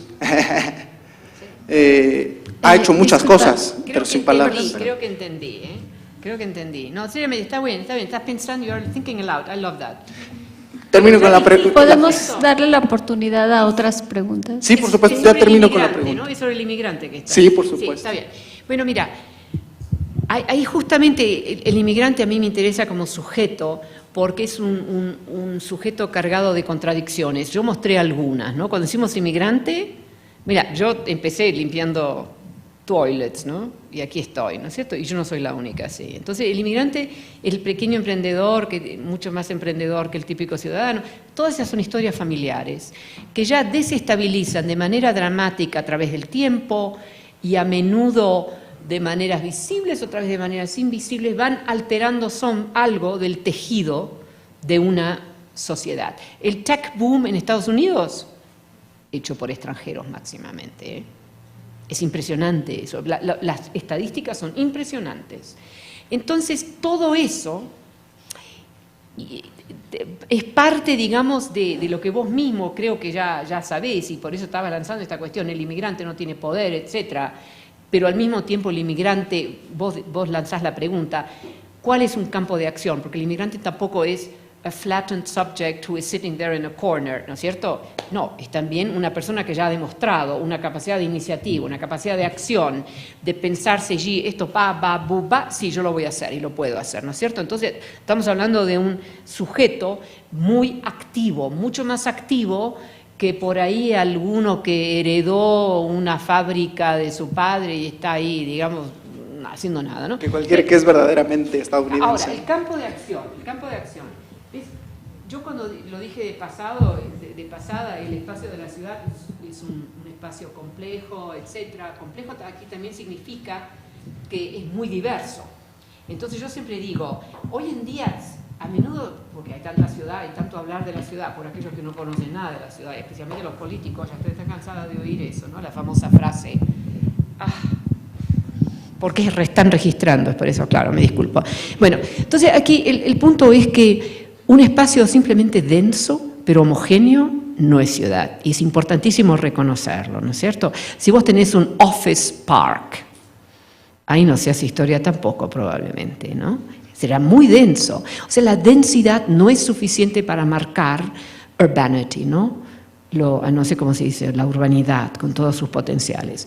Entonces, cuando yo digo ciudad, estoy hablando de un espacio complejo y diverso, ¿no es cierto? Entonces, por ejemplo, una de las prácticas que se dan un poco en el espacio de la ciudad es que los inmigrantes hacen presencia no simplemente hacia el poder, como en una manifestación que podrían hacer los ciudadanos, ¿no es cierto? Pero hacen presencia vis-à-vis the others. Esto, por ejemplo, déjame darte una ilustración. La mujer musulmana. En Londres hay muchas comunidades musulmanas. Para simplificar la cosa, las mujeres musulmanas turcas son las más ateas, por así decirlo. No tiene nada que ver con... O sea, ese grupo que está en Londres, que además son emprendedoras, así, ¿no? Y las más oprimidas, en un cierto sentido más así, son las bengalesas, ¿no? De Bangladesh, también las más pobres. Ahora, estas mujeres también hacen presencia hacia ellas mismas. La ciudad como campo de acción, diversidad muy importante, ¿no es cierto? Y lo incompleto es que hay trayectorias, cada inmigrante tiene en ella o en él una trayectoria. No es simplemente ir de aquí, me mudo a otro barrio, ¿no? Es otra cosa lo que pasa. Entonces, estas mujeres aprenden que ser una mujer de Islam es una variable. Y empiezan a poder elegir. Ese también es un campo de acción, ¿sabes? O sea, por eso simplemente fijarse en esta cuestión de empoderamiento como una categoría transparente que te dice, si ahora tenemos que... No es bastante. No es bastante para captar, usando tu palabra que me gusta mucho, los varios campos de acción, ¿no es cierto? Pero para mí también son campos de hacer presencia, otra vez mi hincapié en la cuestión de hacer, ¿no es cierto? Entonces, los inmigrantes, una cosa que también hacen a nivel de política de ciudad y política, hacen presencia. Y no hacen solamente reclamaciones, ¿sabes? Y cuando yo comparo el típico inmigrante, ¿no? El típico inmigrante es una palabra, no se puede hablar de típico inmigrante, pero el inmigrante con la clase media empobrecida, que están simplemente aceptando, o sea, viven en sus casitas, la fachada es la misma, pero la historia que se está haciendo detrás de esas fachadas es una historia de empobrecimiento, de doubling up, ¿no? Que viven hijos con, etcétera, ¿no? Entonces, como que aceptan algo que los inmigrantes en estas acciones que yo estoy describiendo ahora están aprendiendo, o sea, es un campo de acción, como vos decías en ese sentido, ¿no es cierto? Para mí eso es un elemento importantísimo. Número 2, muy difícil de marcar profundamente o digamos en toda su extensión. El punto hasta el cual los inmigrantes, porque son makers, no todos, tampoco tenemos que exagerar, pero sabemos que la incidencia de emprendedores es alta entre el high-tech, que son también inmigrantes, pero también entre los pequeños negocios, ¿no es cierto? Entonces, los inmigrantes van haciendo economías, van haciendo culturas económicas, van haciendo... Entonces, para mí contribuyen mucho más de lo que típicamente uno puede entender, o que ellos mismos, porque la categoría que domina es un poco la sobrevivencia, en vez de I'm a maker, mientras que esos techies que van a Silicon Valley, hey, they know that they are making, ¿no es cierto? Y la sociedad les ayuda a reconocer we are makers, ¿no es cierto? También son inmigrantes, pero eso es otro, por eso los espacios de la inmigración también varían tanto, que eso también hay que tomarlo en cuenta. Pero yo quiero aprender de esos espacios donde el hecho que son makers es visible, cuáles son los criterios, las variables que me permiten captar eso. And how can I deploy them in very different? Por eso esto de hacer presencia, para mí es a form of making, que no cae en esos sectores típicos, los tech y los emprendedores de lo que fuera the local whatever shop. Bueno, aquí hay mucho más que decir, pero espero que te haya contestado algo. Gracias. El profesor. Buenas tardes. Muchas gracias por su presentación. Yo quise una pregunta, asumiendo el riesgo de que desafortunadamente llegué un poco tarde y quizá la respondió antes. Es a propósito de... Llegó media hora tarde. No, pero no, para eso, para saber qué te perdiste. Porque... Menos. Es a propósito de la noción de ciudadanía que moviliza y que me parece que tiene una centralidad importante en esto que presentó. Y yo, puesto que la moviliza a propósito de una discusión con la inmigración, inevitablemente me remite a una discusión que, al menos en el contexto de acá, ha aparecido o reaparecido, digamos que ha sido restituida porque no es nueva, que tiene que ver con esa idea de bueno, voy a utilizar el título que utilizan ellos, con una ciudadanía inesperada. Así titularon un libro hace poco que ha reavivado este debate. ¿La ciudadanía inesperada es la ciudadanía que recibe el inmigrante? No. La ciudadanía esperada son un conjunto de trabajos publicados bajo este título, pero la idea básicamente es pensar en el análisis de la ciudadanía a través de prácticas y despojarla de ese referente legal que para mí es un elemento esencial, es decir, es un atributo sin el cual ya no estamos hablando de eso, pero este conjunto de personas, sobre todo desde la antropología y un poco la historia, reivindican esa idea de que hay prácticas que hacen que los sujetos adquieren, viven, experimentan, practican ciudadanía. Lo que yo llamaba aquí informal social contract. Pero vos te lo perdiste quizás. No, pero me parecía que quizá si tuviera que ubicar a Saskia Sassen, digamos que trabaja más en una perspectiva más tradicional, más de ciudadanía, o está transitando hacia esta otra. Gracias. Si te perdiste la primera mitad, no puedes. No, justamente lo que yo estaba diciendo. No puedo repetir, Pero no, lo que yo digo es la ambigüedad. Yo desestabilicé el sujeto ciudadano como construido en la ley y desestabilicé el sujeto del indocumentado como construido de alguna manera, ¿no es cierto? Entonces, no, para nada, yo totalmente conozco algunos antropólogos que han hecho, y lo que dije también es la formación, el hacer de contratos sociales, como el contrato social, ¿no? de la ciudadanía, como definí, no sé si estabas, lo estoy haciendo sufrir. Yo dije, vos no estabas cuando yo dije que yo soy dura, bueno, pero siempre con una sonrisa, Pero, bueno, entonces, la ciudadanía yo la defino como un incompletely theorized contract between the citizen and the state. En ese incompletely theorized existe su capacidad de reinventarse, ¿no es cierto? Entonces, pero el otro lado, también el sujeto, el indocumentado, I did a job on that one too, conceptually, ¿no es cierto?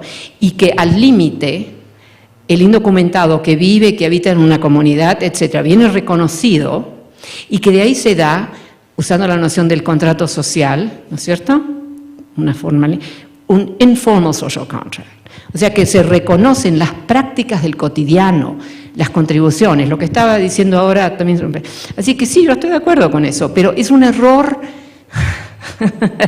decir que yo uso la categoría tradicional. Es siempre un error de lectura, lo siento mucho y nunca, yo tengo muchos críticos, nunca nadie me ha dicho que yo uso la categoría tradicional, porque es una cosa que no la hago. Entonces yo, para todos los que están aquí, corregir esta noción, ¿no es cierto? Absolutamente no, hice lo opuesto.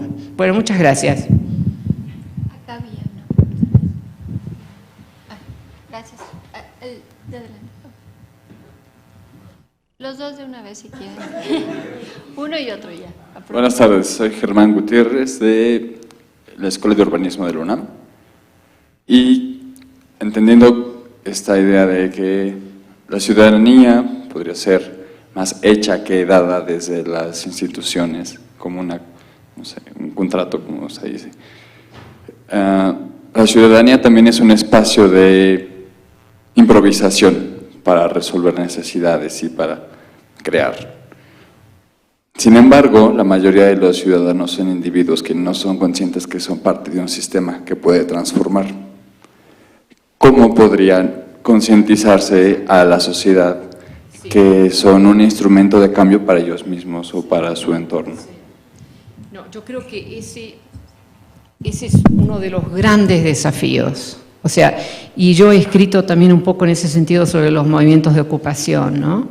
Que se están dando por todos lados. Eso no es una historia terminada y veo en eso, cuando se los critica, esto es una acotación al margen un poco ahora, pero cuando se los critica porque no tienen un plan político, porque no se agregan a un partido, no, porque ese no es el proyecto, porque justamente eso es lo que uno tiene que desestabilizar. Entonces yo creo que Yo creo que escribí un articulito recientemente, así para distribución general, digamos, donde yo hago el siguiente argumento, y lo hago como argumento, lo hago como provocación. Yo digo, el actor histórico de esta época, si yo quiero entender el DNA de esta época, y entender el DNA significa que una porcentual muy pequeña de cambio profundo puede hacer el cambio. No se necesita cambiar todo. Yo digo, el actor histórico es la clase media. Aquella clase que tuvo un contrato social con el Estado, donde el Estado le generó las infraestructuras públicas, escuelas, bla, bla, bla. Ese actor de clase media, que nunca va a ser un actor revolucionario, no va a ser uno de los sindicalistas del principios del 1900, etc., no es el actor histórico heroico.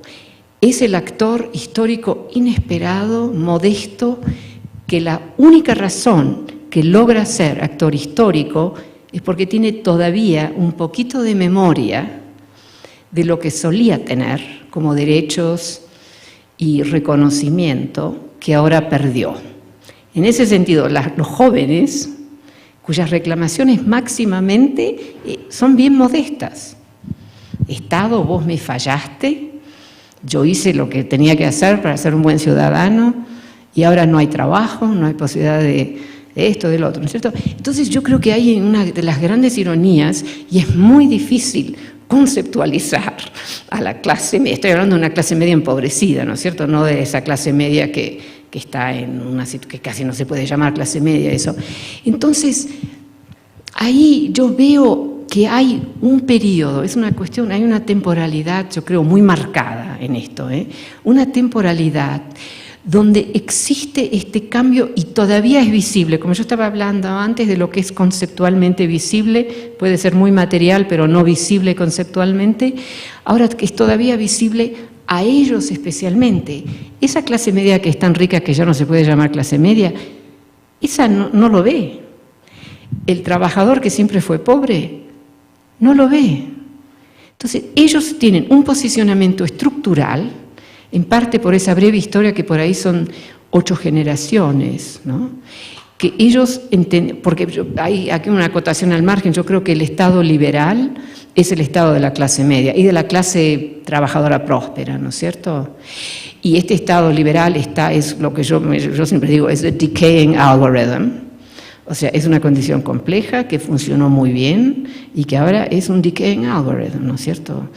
Entonces, este es un periodo muy particular en ese sentido. Y esto está pasando en Rusia, en China, no solamente en nuestro occidente, ¿no es cierto? Número 2, en cada uno de estos lugares hay genealogías profundas de significados de lo que significa el Estado, la contestación, la reclamación. Hay historias profundas de contestación, pero cuando surge, cuando se vuelve surface action, visible, ¿no? Hace presencia por ahí, entonces lo vemos que esto recurre, pero cada cual tiene una profunda diferencia con la otra, ¿no? Turquía es diferente de Chile, es diferente de Estados Unidos, es diferente, ¿no? ¿Me explico o no? Entonces, eso también es bien interesante. En todas esas sociedades hubo un estado del bienestar. En Egipto, Nasser genera un estado del bienestar. En Rusia, el comunismo, antes de que entra Brezhnev y todo eso, tenía un estado del bienestar. O sea, es un error pensar que solamente the liberal state had a welfare state, ¿no es cierto? Ahora, en todos esos países, China está tratando de ahora implementar una extensión de su estado del bienestar, porque está la crisis económica. Eso es una excepción. La India, con toda la riqueza, nada, ¿no es cierto? Entonces yo creo que hay una combinación de elementos que hacen a este sujeto, los hijos y las hijas de las clases medias empobrecidas y las clases trabajadoras empobrecidas también, ¿no es cierto? Como una especie de witness. I know that change has happened. I know you took away from me, bla, bla, bla. Entonces, yo creo que eso hay que reconocerlo. Porque no por decir, pobrecito, sí que se lo merecen, no.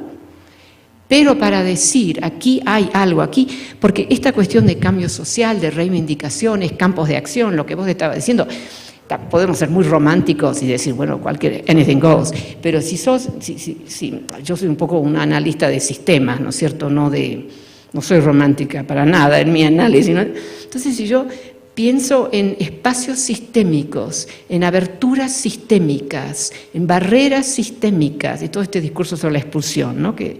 Entonces yo digo, aquí hay una coyuntura que genera el sujeto histórico, no revolucionario, ¿no? Porque no, pero que genera el sujeto histórico de esta época, que es portador de ese reconocimiento. Yo veo, mientras que hay tantos que no ven, ¿no es cierto?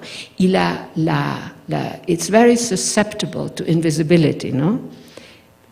Con gran riesgo de invisibilidad, porque eso es lo que pasa detrás de las fachadas de las pequeñas clases, de las pequeñas casas de esas clases medias, también es invisible a muchos, ¿no es cierto?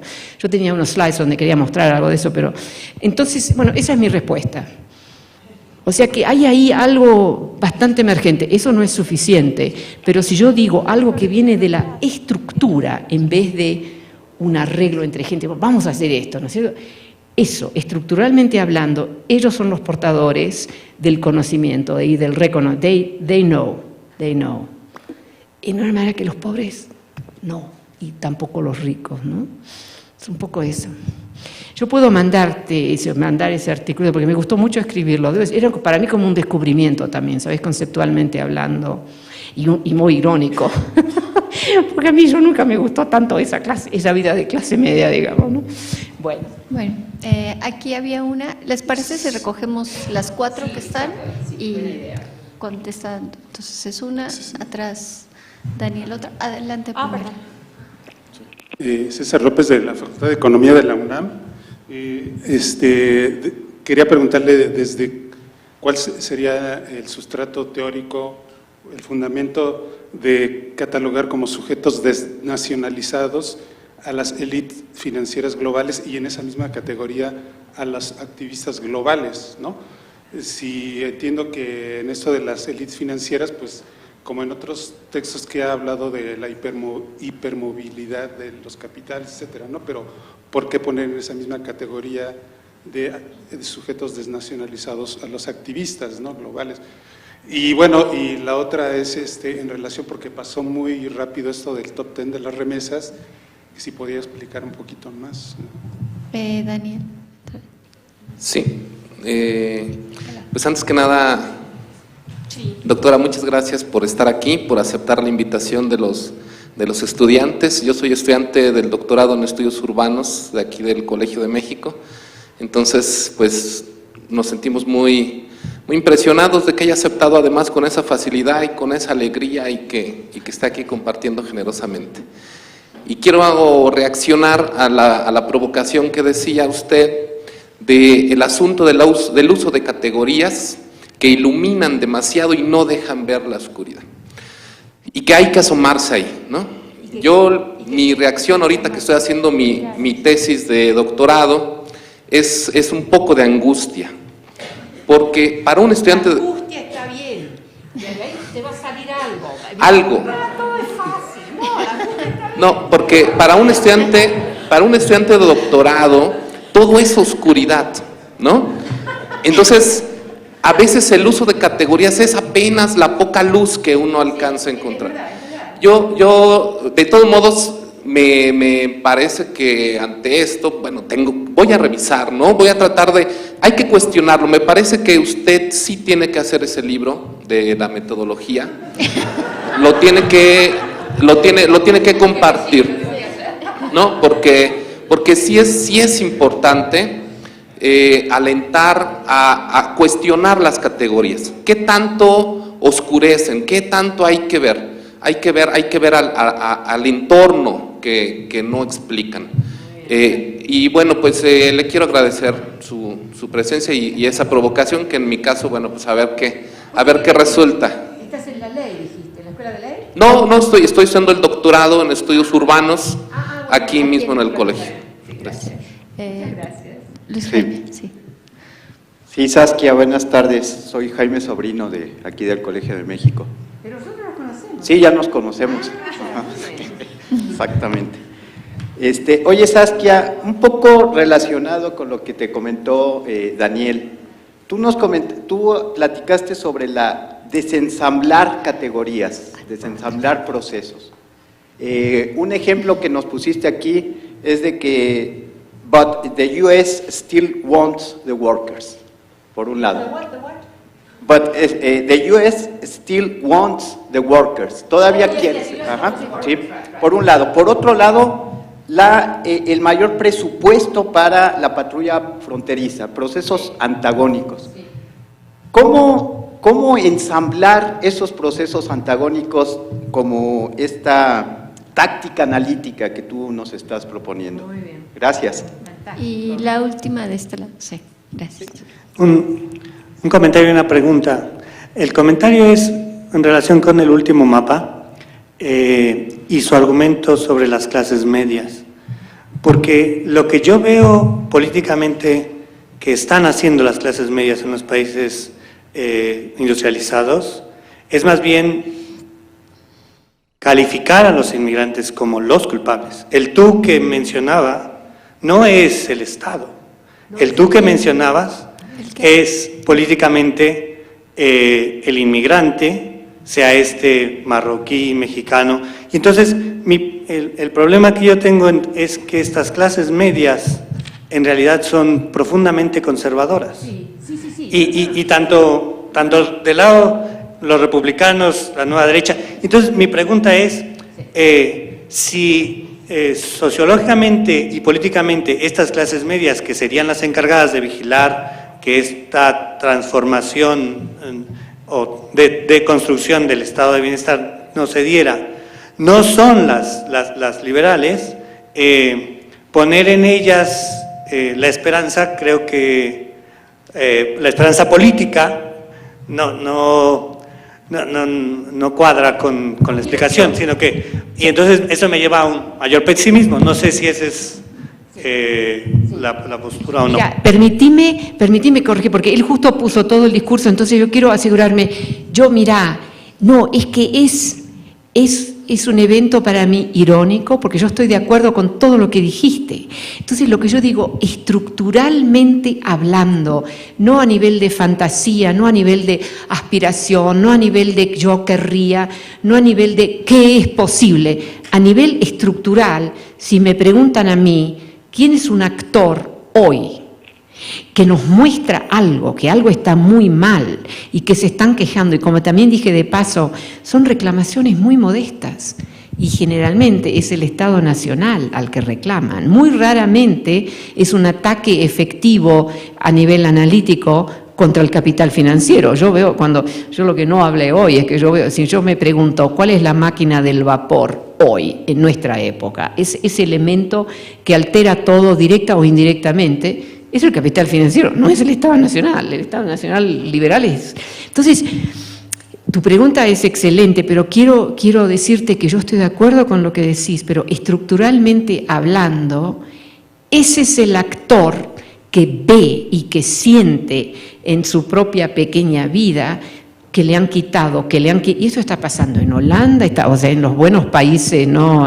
También ahí. Entonces, tenés razón, que no es que podamos confiar o poner no, pero ellos nos muestran algo que nosotros decimos, what the hell is going on here, ¿no es cierto? Que una alerta, y entonces vos ves, por ejemplo, en todos estos movimientos de ocupación, empiezan con ciertos sujetos y después se va agregando, se vuelve un vector, y esperemos que de ese vector que va agregando otros sectores, surja un programa que también se fija en el capital financiero, ¿no es cierto?, y en las grandes multinacionales, y en el robo de los impuestos que no pagan, etc. No, absolutamente. Yo quería corregirlo inmediatamente porque yo estoy de acuerdo que no podemos simplemente pensar, ellos se van a encargar de todo. Ni modo. Pero ellos son actor histórico porque ellos registran lo que está pasando y nos lo hacen visible. ¿Sabes? Eso es lo que decía. Bueno, terminamos con la pregunta. Entonces voy contestando las otras preguntas. La cuestión de la desnacionalización, usted, ¿verdad? Y lo que me decía es que en realidad, para ya ir, los activistas, los del movimiento de ocupación, no son desnacionalizados.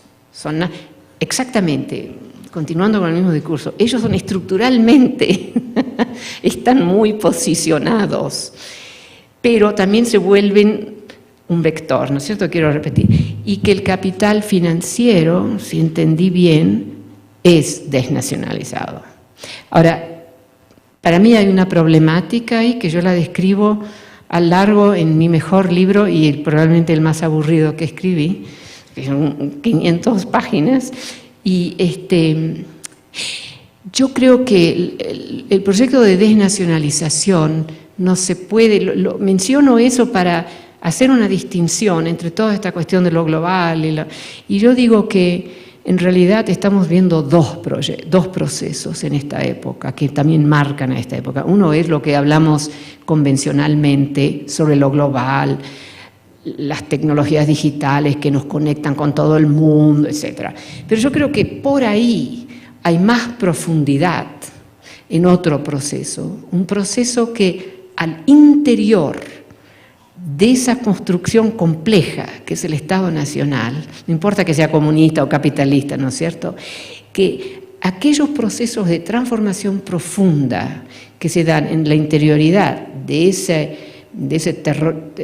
esa formación muy compleja, que yo llamo después, son procesos de desnacionalizar lo que históricamente se construyó como el nacional, porque también mi énfasis sobre el hacer, ¿no?, making, que esos por ahí son más importantes en marcar esta época que aquello que está ahí flotando por encima de todo, exagero un poco, ¿no es cierto? Ahora, las finanzas, porque eso también creo que una de mis contribuciones en el libro de Global City, ¿no?, que fue más reconocido por los economistas, no tanto por los sociólogos, y es que yo justamente tomo al mundo financiero como una especie de natural case, natural experiment, y aquí hay un sector digitizado, que puede ir por todos lados porque además cambia las leyes, etcétera, usa a los estados nacionales para implementar regulaciones y leyes que necesita, que tiene toda la riqueza para comprar y empujar el desarrollo de nuevas tecnologías. Es el sector que más necesita en un momento de su trayectoria una inserción muy compleja en un espacio muy complejo, o sea, una doble complejidad, por así decirlo, que no se neutralizan además. Entonces, ahí yo uso esta noción de desnacionalización para capturar toda una serie de contradicciones que solo son contradicciones. Cuando vemos cosas entre estos binarios, lo digital se mueve y por eso las finanzas no necesita lugar. Es verdad que si vos sos un trader de conventional, routinized instruments, you can go wherever you want. Pero eso no es lo que hace mover la finanza, todo lo que es la innovación. Y que el hecho, porque uno después, otra pregunta que en ciertos milieus, ¿no?, surge, ¿por qué no tenemos un super global city? Al contrario, en la década de 1990, cuando se globaliza la economía global, surgen más y más, una como 100.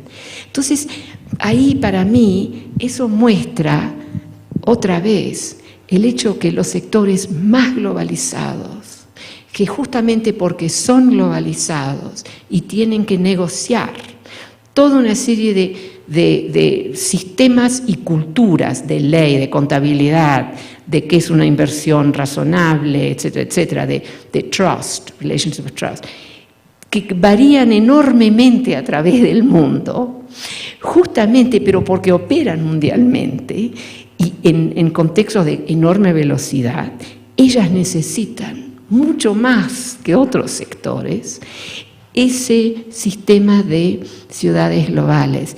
Tercer punto que nadie nota, ustedes se dan cuenta de la irritación que a veces me da esto, ¿no es cierto? Es que el análisis que hago yo, lo que yo digo es que lo que marca al poder de una ciudad global, en este contexto económico, porque hay otros contextos también, es its specialized differences, sus diferencias especializadas. Ahora, a nivel de orden visual, a nivel de lo que es más visible al típico residente en una ciudad global, eso es homogeneizado, ¿no es cierto? Un cierto tipo de arquitectura elegante, un cierto, what is the state of the art shopping mall, the state of the art restaurant, o sea, todo muy distinto, muy original, pero al mismo tiempo todo igual, además de los mercados de lujos. Y yo digo, eso, todo lo que es el consumo es otra cosa, eso circula globalmente, es otra lógica, digamos, ¿no? Pero mucho de lo que es la materialidad es infraestructura hoy. Por ejemplo, el ejemplo que doy es que los edificios de oficina de la década del 60, cuando surgen las grandes boxes of glass, ¿no? Esas hablaban un idioma muy claro, decían, I'm about office work.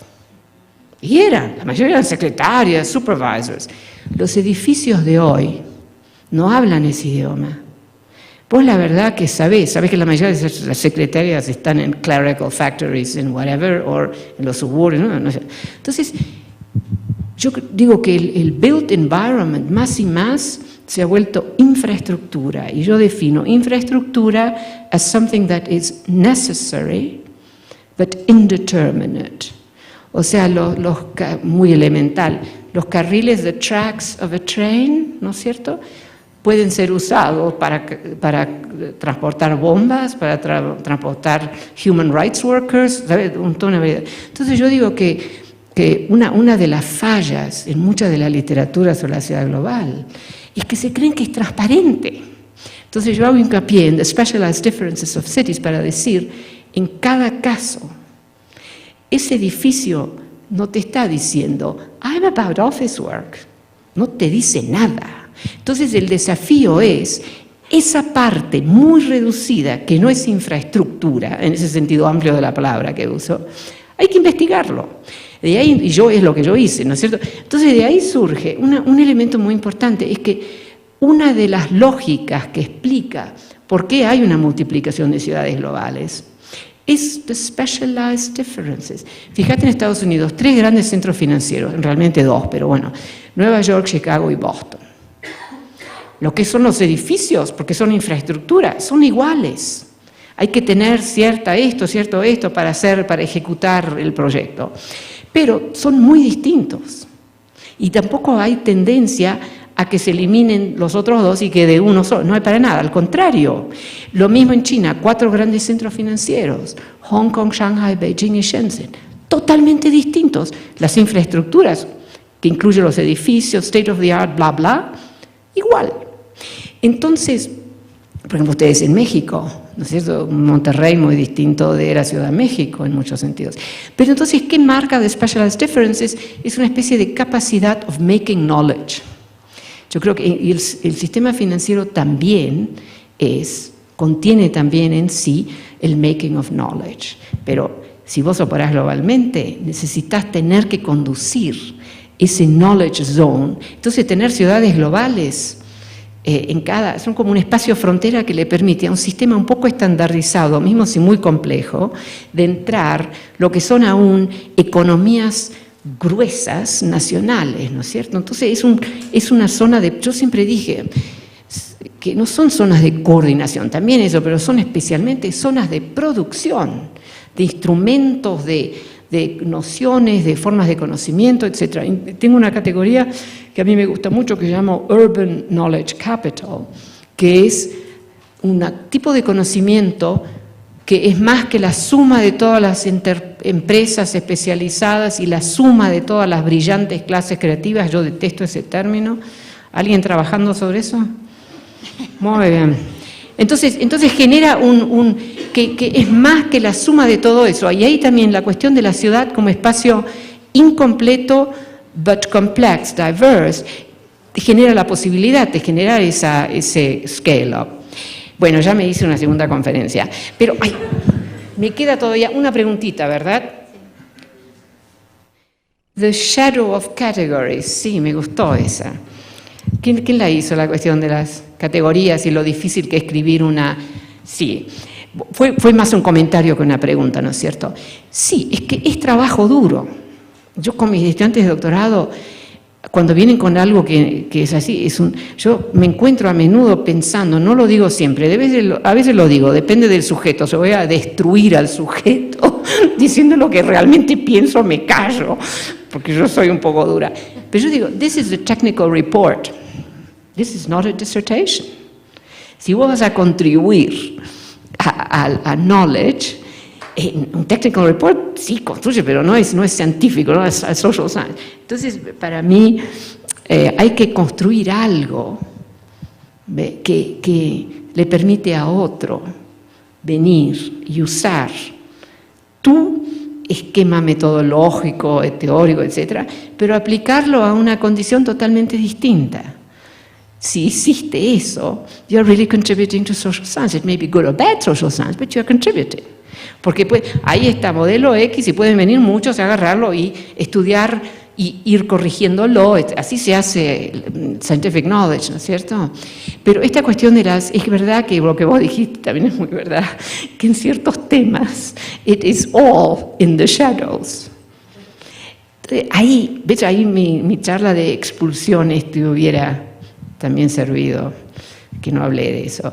Pero yo creo que hay una manera de contestarte, dado que estás escribiendo una dissertation, es que si vos encontrás algo en esa zona de oscuridad, tiene que haber probablemente algo en la zona de la luz que genera esa posibilidad. Entonces, eso a mí me pasa a menudo, volvés a la zona de luz, pero ya con otra pregunta. Yo hago eso con las finanzas. Yo cuando hablo de las finanzas, no puedo hablar de finanzas como si fuera dinero. La finanza no es sobre el dinero. El valor hoy en día de los activos financieros medidos como outstanding derivatives es un cuadrillón. Esos son muchos ceros, ¿eh? Ese dinero no existe. Es que no existe. Entonces, pero eso también uno lo descubre. Venís de las penumbras, por así decirlo, reentrás el espacio donde está todo y vos ves, ajá, aquí. Entonces, ¿me explico o no? ¿Contesté las preguntas o dejé a alguien fuera? Muy bien, muchísimas gracias. Buenas preguntas.